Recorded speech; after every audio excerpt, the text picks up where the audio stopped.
Hanging out with Rich Keller here on a very rainy Wednesday. There was supposed to be a practice today at Weedsport, but that has gone away. We're hoping we can race this weekend. Rich Keller raced in the small block modified division last year at Fulton after 5 weeks off. He ran there about 17 shows, led some laps there one night, but of course getting in the race at Fulton is not always easy. He's got a newer car he's working on here in the shop.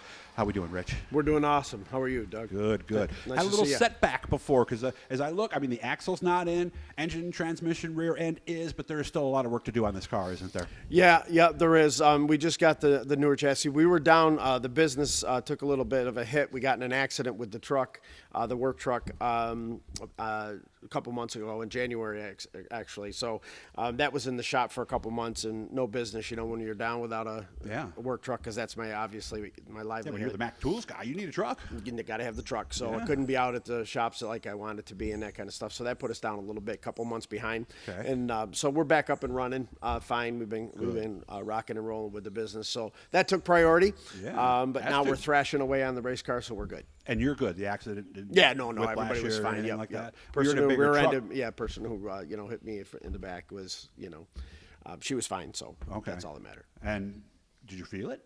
Yeah, she hit me pretty hard. She hit you pretty good. Yeah. Okay. All right. Well, good that things are going better. Tell me about this car. Yep. We just got this one. It's a newer car. We got a spare front axle and a spare rear end with it. And, it's a much newer chassis. So we're excited about switching everything over.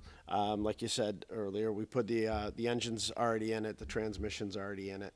The rear end, the fire bottles there. Everything's pretty much. Yeah, the seat. Box, I've already preset the seat and that kind of stuff. So that'll throw in pretty easy.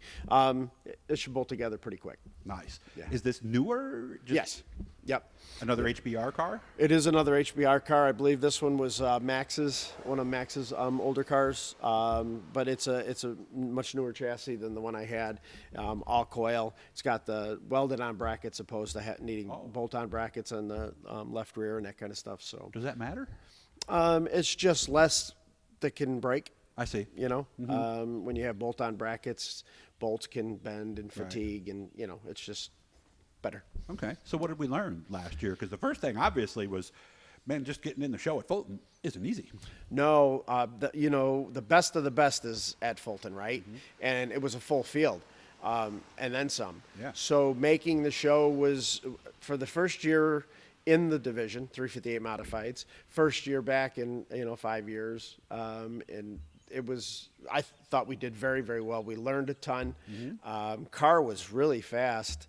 I got a Pat Morrison engine, and Pat's one of the best, so he makes good stuff. So I was extremely excited about that. So we did well. Did we get over 40 a couple times last year? I think we did, right? For 358? If I had to guess, I would say, we had over 40 cars a few times. I think they averaged like high 30s, probably 36, 38 cars, I think was the average. Mm-hmm. Now, when John really worked hard to get as many as he could in the field, right? And boy, I'll tell you, it was good competition. I learned a lot. Yeah, okay. What was the biggest thing? What was the biggest takeaway? Because I knew you ran Sportsman at one point, but it's a whole different ballgame now. Now, yeah, with the suspensions and everything in these cars, it's entirely different. I learned a ton. I learned a lot. I learned trusting the car. Knocking some rust off the old man was fun. We had a lot to learn as far as being in the car again. Mm-hmm. But it's nice to have a great tire underneath you and a fast race car. Yeah. I learned that the cars they handle well. They handle fun. I remember I was talking to Pat Ward years ago. He just switched over from the torsion bars to the coils. And I'm paraphrasing, but basically he says, I don't know, Doug, I'm old. These things you got to really beat these things up there. It's a lot more physical than it used to be, isn't it? Or is it? The cars can take a lot more, and they handle so well. And everybody's on pretty much the same equipment. Mm-hmm. So you got to trust that the car is going to stick. You got to trust that you can put it in there and go hard. Mm-hmm. And, you can beat them up. Yeah. Does it drive almost like a late model in IMCA where you're a lot more active on the wheel, where before we'd kind of let it settle and roll on the gas, right?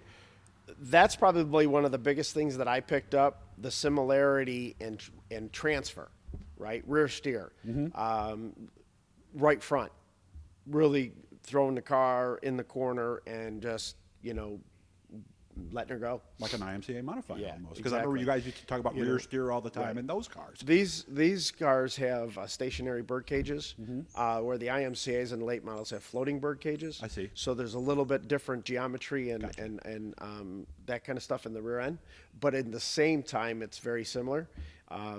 Feeling that whole transfer and that whole motion. So yeah, fortunately, driving the IMCA's, I got a lot from that. I would imagine. What's the plan? Weekly at Fulton? Are we going to go anyplace else? This year, Saturday nights at Fulton. Love the track, love the people. That'll be my regular home track. And then I would love to maybe do a couple series races, just a couple. Okay. I'd like to give Weed Sport a try. Yeah. I definitely. Did you ever get there before? I've raced there before, With the years and years IMCA, ago. right? Yeah, Yeah. right, with the IMCA's, but nothing with the modified. Okay. So I'd like to give that a try, and I'd like to obviously make the Outlaw. That's That's the big one. That's the big one for us here. And then if everything goes well, and if the car is performing well, I'd like to try a Oswego. Okay. Of course, for a working guy like you, of course, with the schedule the way it is now, with the day in between the 358s and the big blocks on different days, that does make it more doable than in the past, right? Yes. Yeah. It's just the expense. Yeah. The- Well, in the you know, time, because you're not working either. Right. It's not like you have personal days that you can still get paid. Oswego, that race, Super Dirt Week, is an expensive Yes, it endeavor. is. So if things go well, we'll try it. All right. Well, good to see you again. And again, Awesome seeing you. I appreciate you coming out. this is your Mac Tools guy. What's our area again? Where are we? A lot. Liverpool, Clay, North of touch of Syracuse, Phoenix, touch of Fulton, all the way west. We do How far west? Weedsport, Auburn. We do Savannah. We do that whole Auburn. Okay. And we got a big area. 345-7810. That's the number, 315-345-7810. So if you're maybe you haven't seen your Mac Tools guy in a little while, or you're sitting there going, I know Mac Tools has some cool stuff, because they always have new stuff coming out. Boy, we Make have your great life deals, man. We easier really as do. a mechanic, because Yeah. you guys know anybody that works flat rate, quicker you can get the job done, more money you're going to make. So Amen to that. and this Yeah, guy that's a can fact. do that for Yes, you. sir. Always good to see you. All right, take care of Pleasure yourself. seeing you, Doug. Thank you very much. Guys, make sure to subscribe. We just went over 4,000 this past weekend, so that's great news.